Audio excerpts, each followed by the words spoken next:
السلام علیکم ناظرین کرام، نئی ویڈیو میں آپ کو خوش آمدید کہتے ہیں۔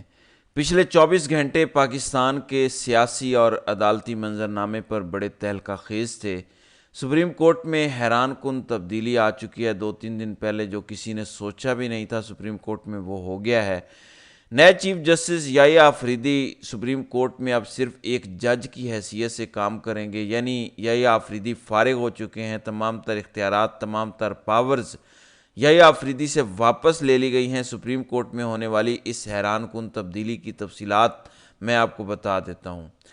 26 اکتوبر سے لے کر اب تک میرے تمام تر ویلاگز اٹھا کر دیکھ لیں۔ ہر ویلاگ میں یہ گزارش کر رہا تھا اپنے دیکھنے والوں سے کہ آپ یحییٰ آفریدی کے محض چند پہلے انتظامی فیصلوں کو دیکھ کر کوئی رائے قائم نہ کیجیے، یعنی یحییٰ آفریدی قاضی صاحب کی پالیسی کو فالو کریں گے یا وہ اپنے حلف پر چلیں گے، آئین پر چلیں گے، انصاف پر مبنی فیصلے دیں گے، اس کے لیے تھوڑا انتظار کیجیے۔ پچھلے 24 گھنٹوں میں سب کچھ واضح ہو گیا۔ اب یہ کہا جائے کہ یحییٰ آفریدی ایکسپوز ہو گئے ہیں، بے نقاب ہو گئے ہیں، اس کا فیصلہ آپ اس ویلاگ کو سن کر لیجئے گا۔ دیکھیں، کل سپریم جوڈیشل کونسل کا جو پہلا اجلاس ہوا، جس میں امین الدین خان کو آئینی بینچ کا سربراہ بنایا گیا۔ امین الدین خان کے ساتھ 6 اور سپریم کورٹ کے ججز ہیں جو اس آئینی بینچ کا حصہ ہوں گے۔ اس کو ہیڈ امین الدین خان کریں گے، یعنی حکومت سے ریلیٹڈ سیاسی معاملات، کوئی بھی آئینی معاملات ہوں گے تو امین الدین خان کی سربراہی میں بننے والا یہ آئینی بینچ اس کی سماعت کرے گا۔ جسٹس یحییٰ آفریدی سیاسی معاملات، حکومت کے آئین سے ریلیٹڈ کسی بھی معاملے میں، کسی کیس میں بینچ کا حصہ نہیں ہوں گے۔ لیکن کل ہونے والے سپریم جوڈیشل کونسل کے اجلاس کی اندرونی کہانی کیا ہے؟ اس کہانی نے سب کچھ واضح کر دیا۔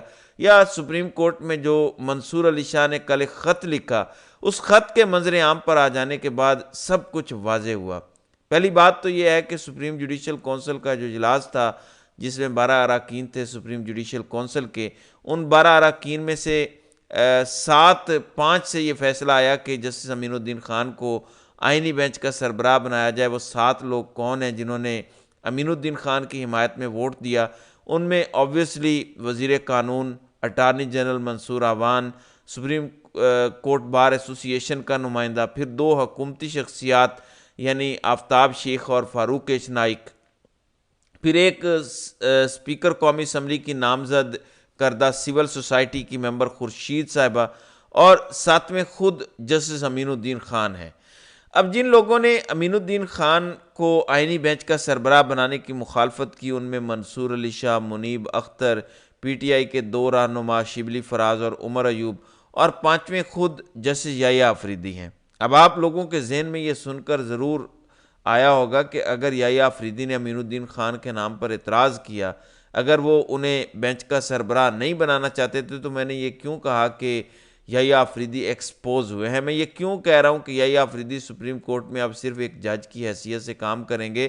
تو یحییٰ آفریدی کل بہت برے طریقے سے ایکسپوز ہوئے ہیں۔ یعنی وہ خبریں جو پچھلے 96 گھنٹوں میں شہر اقتدار میں گردش کر رہی تھی کہ منصور علی شاہ اور منیب اختر نے 31 اکتوبر کو جو پریکٹس اینڈ پروسیجر کمیٹی کا اجلاس بلایا، اس میں منصور علی شاہ اور منیب اختر نے 4 نومبر کو فل کورٹ بینچ بنانے کا فیصلہ کیا 26ویں آئینی ترمیم کے خلاف آنے والی درخواستوں کو لے کر۔ ان تمام تر فیصلوں پر عمل درآمد کیوں نہیں ہوا؟ اس بینچ کا روسٹر کیوں جاری نہیں ہوا؟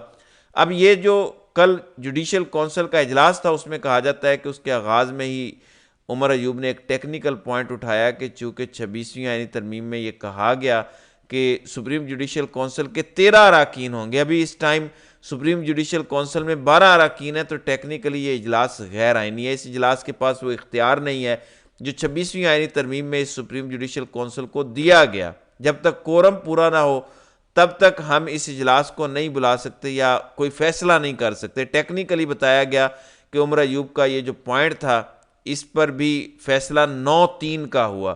اب 3 کون سے لوگ تھے؟ 3 میں ایک سپریم کورٹ کے جج بھی شامل ہیں۔ وہ کیسے؟ میں آپ کو بتا دیتا ہوں۔ مثال کے طور پر 2 تو وہ ہوں گے، یعنی شبلی فراز اور عمر ایوب، جنہوں نے یہ نقطہ اٹھایا کہ یہ کورم پورا نہیں ہے، سپریم جوڈیشل کونسل کا اجلاس غیر آئینی، غیر قانونی ہے۔ 7 وہ لوگ نکال دیں جنہوں نے امین الدین خان کو آئینی بینچ کا سربراہ بنایا، یعنی 6 حکومت کے، ایک جسٹس امین الدین خان خود، وہ تو کسی صورت اس اجلاس کو غیر آئینی نہیں کہیں گے۔ یحییٰ آفریدی نے بھی اس اجلاس کو غیر آئینی نہیں کہا، کیونکہ خود چیف جسٹس نے اس اجلاس کا نوٹیفیکیشن جاری کیا تھا۔ ان کو پتا تھا کہ 12 اراکین پر مشتمل یہ سپریم جوڈیشل کونسل کا اجلاس ہونے جا رہا ہے۔ سو یحییٰ آفریدی نے بھی عمر ایوب کی مخالفت کی۔ انٹرسٹنگلی منصور علی شاہ نے اس معاملے میں عمر ایوب کا ساتھ دیا کہ یہ جو سپریم جوڈیشل کونسل کا اجلاس بلایا گیا یہ غیر آئینی غیر قانونی ہے، کیونکہ اس کا کورم پورا نہیں ہے۔ اگر سپریم جوڈیشل کونسل کے ممبران 13 ہو جائیں پھر اس اجلاس کو بلایا جا سکتا ہے اور آئینی بینچ کا سربراہ مقرر کیا جا سکتا ہے، لیکن یحییٰ آفریدی نے عمر ایوب کی اس درخواست کو نہیں سنا اور یہ اجلاس ہوا اور انہوں نے امین الدین خان کو آئینی بینچ کا سربراہ بنا دیا۔ اب ٹیکنیکلی یحییٰ آفریدی سپریم کورٹ میں صرف طلاق کے مقدمات، قتل کے مقدمات، بجلی کے بلوں کے مقدمات یعنی اس نوعیت کے کیسز سنیں گے۔ یا چیف جسٹس کا عہدہ اب صرف ایک سیریمونیل عہدہ ہوگا، جس طرح صدر مملکت کا ہے یا چاروں صوبوں کے گورنر صاحبان کا ہے، اسی طرح یحییٰ آفریدی کے پاس نہ تو اختیار ہے کہ وہ کوئی سوموٹو لے سکیں، نہ پریکٹس اینڈ پروسیجر کمیٹی کے پاس اختیار ہے، نہ ہی یہ کوئی اختیار ہے کہ حکومت کے خلاف کسی کیس میں بینچ کا حصہ ہو سکیں۔ وہ جو معمولی کیسز ہوتے ہیں صرف وہ کیسز اب یحییٰ آفریدی سپریم کورٹ میں سنیں گے۔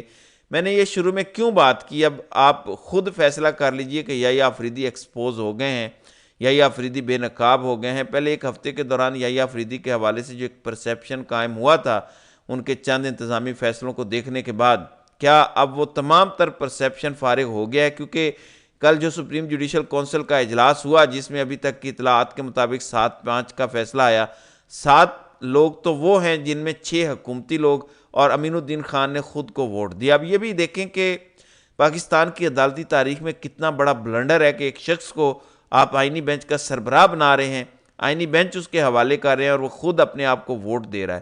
ہونا تو یہ چاہیے کہ اس شخص پر یہ لاگو کیا جاتا کہ وہ اپنے آپ کو ووٹ نہیں دے سکتا، لیکن یحییٰ آفریدی نے اس پر بھی کوئی سوال نہیں اٹھایا۔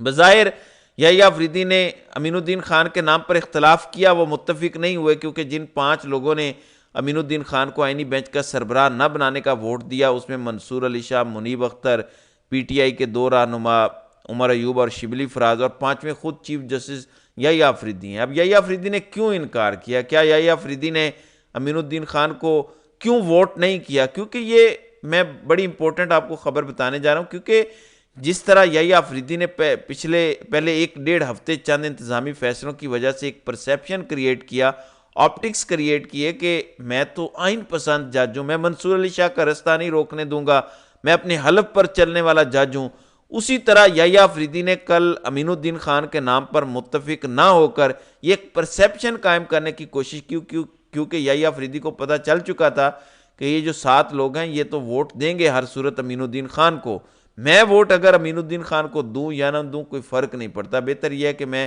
امین الدین خان کی مخالفت میں ووٹ دے کر کم از کم ایک پرسیپشن قائم کر دوں، لوگوں کو یہ بتا دوں کہ میں نے تو امین الدین خان کو آئینی بینچ کا سربراہ نہیں بنایا۔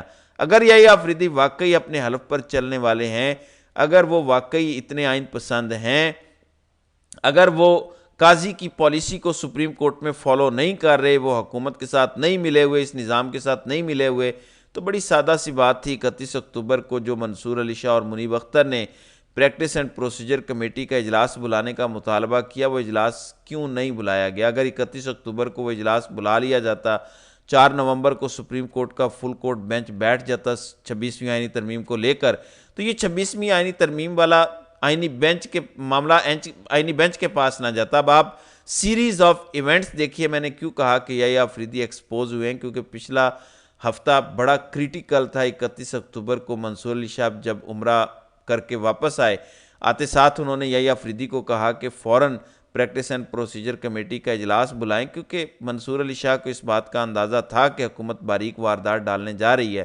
حکومت فوراً سپریم جوڈیشل کونسل کے اجلاس میں آئینی بینچ بنوا لے گی، پھر 26ویں آئینی ترمیم کا معاملہ آئینی بینچ کے پاس چلا جائے گا۔ اب آپ مفادات کا ٹکراؤ دیکھیں کہ جو آئینی بینچ 2 نمبر طریقے سے بنا امین الدین خان کی سربراہی میں، وہی اب یہ کیس سنے گا کہ 26ویں آئینی ترمیم درست تھی یا غلط تھی، یعنی جس ترمیم کی وجہ سے یہ آئینی بینچ تشکیل پایا وہی آئینی بینچ اب 26ویں آئینی ترمیم کے حق میں یا خلاف فیصلہ دے گا۔ تو امین الدین خان نے اسی لیے منصور علی شاہ نے اسی لیے 4 نومبر کو فل کورٹ بینچ بلانے کا فیصلہ کیا تھا، کیونکہ قانون ان کو اختیار دیتا ہے۔ سپریم کورٹ کے اس time practice and procedure committee کے رکن منصور علی شاہ اور منیب اختر تھے، اور اپنا قانونی اختیار استعمال کر کے 2 رکنی بینچ نے یہ فیصلہ کیا کہ 4 نومبر کو سپریم کورٹ کا فل کورٹ بینچ بٹھایا جائے اور 26ویں آئینی ترمیم پر درخواستیں جو ہیں انہیں سپریم کورٹ ٹیک اپ کرے۔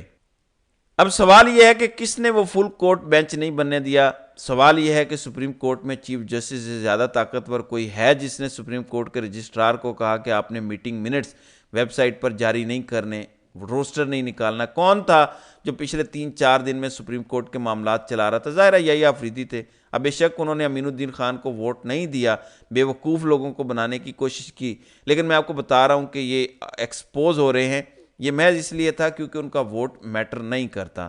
تو اب یحییٰ آفریدی کے جو ہے وہ خود امین الدین خان کا جو ووٹ کرنا ہے وہ بھی ایک سوالیہ نشان ہے۔ تو اس پر تو سپریم کورٹ کے چیف جسٹس نے بولنا تھا، لیکن جو کچھ سارا پچھلے 1 ہفتے میں ہو رہا تھا، اس پورے نظام نے قاضی کے بعد یحییٰ آفریدی کو استعمال کیا اور یحییٰ آفریدی استعمال ہوئے ہیں۔ بہرحال سپریم کورٹ میں یحییٰ آفریدی بالکل فارغ ہو چکے ہیں، ان کی اب کوئی حیثیت نہیں ہے۔ آپ ان کو ایک عام سا جج سمجھیں، کیونکہ جتنی بھی پارز ہیں، جتنے اختیارات ہیں، وہ امین الدین خان کو ٹرانسفر ہو چکے ہیں۔ یحییٰ آفریدی کے پاس اب صرف بجلی کے بلوں، گیس کے بلوں جیسے کیسز کی سماعت سننے کے علاوہ اور کچھ نہیں ہے، کیونکہ سارا کچھ امین الدین خان کے پاس چلا گیا ہے۔ تو ناظرین کرام، آپ کی اس ویڈیو کے حوالے سے کیا رائے ہے؟ آپ اپنی رائے کا اظہار کامنٹ سیکشن میں ضرور کیجیے گا۔